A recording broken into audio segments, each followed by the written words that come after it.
પ્રદેશ સહિત ડભોઈ પંથકમાં 79મા સ્વતંત્રતા દિનની ભવ્ય ઉજવણી કરવામાં આવી। ડભોઈ નગર સહિત તાલુકાની ગ્રામ પંચાયતો અને શાળાઓમાં ધ્વજારોહણ કરી સમગ્ર પંથક દેશભક્તિમાં લીન થયું હતું। ડભોઈ નગર તાલુકામાં 79મા સ્વતંત્રતા દિનની ભવ્ય ઉજવણી કરવામાં આવી। નગર અને તાલુકાની તમામ શાળામાં ધ્વજારોહણ કાર્યક્રમો સહિત સાંસ્કૃતિક કાર્યક્રમો યોજાયા। જેમાં શ્રી દયારામ કેળવણી મંડળ સંચાલિત MGM વસાઈવાલા અંબિકા પ્રાથમિક શાળા, શ્રી MH દયારામ શારદા મંદિર, Shri MP Desai English medium શાળા, શ્રી દયારામ માધ્યમિક ઉચ્ચતર માધ્યમિક શાળામાં 79મા સ્વાતંત્ર્ય દિવસની ઉજવણી કરવામાં આવી। શ્રી દયારામ કેળવણી મંડળના પ્રમુખ દીપકભાઈ ભોયવાલા દ્વારા ધ્વજારોહણ કરવામાં આવ્યું।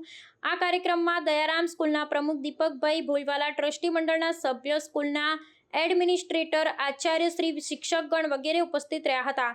તો શ્રી બાળ કેળવણી મંડળ સંચાલિત શ્રી પ્રાથમિક માધ્યમિક શાળાના 79મા સ્વાતંત્ર્ય દિવસની ઉજવણી કરવામાં આવી।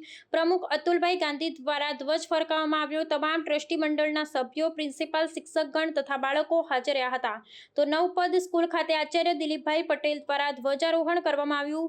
શિક્ષકો અને વિદ્યાર્થીઓ મોટી સંખ્યામાં હાજર રહ્યા હતા। બીજી તરફ સાઠોદ રોડ પર આવેલ સ્વામિનારાયણ સંકુલ ખાતે પણ પ્રથમ વખત ધ્વજારોહણ કરવામાં આવ્યું। તાલુકાના પણસોલી ગામે યુવા સરપંચ વકીલ હર્ષિલ પટેલ દ્વારા ધ્વજારોહણ કરવામાં આવ્યું। નોબલ પબ્લિક સ્કૂલ ખાતે પ્રમુખ AA માધવાની દ્વારા ધ્વજારોહણ કરાયું। અને રેલવે સ્ટેશન, તાલુકા પંચાયત કચેરી, પોલીસ સ્ટેશન સહિત વિવિધ સરકારી કચેરીઓ તેમજ તાલુકાની પંચાયતો ખાતે ધ્વજારોહણ કરવામાં આવ્યું અને હર્ષોલ્લાસ સાથે 79મા સ્વતંત્રતા દિનની ભવ્ય ઉજવણી કરવામાં આવી।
Thank you.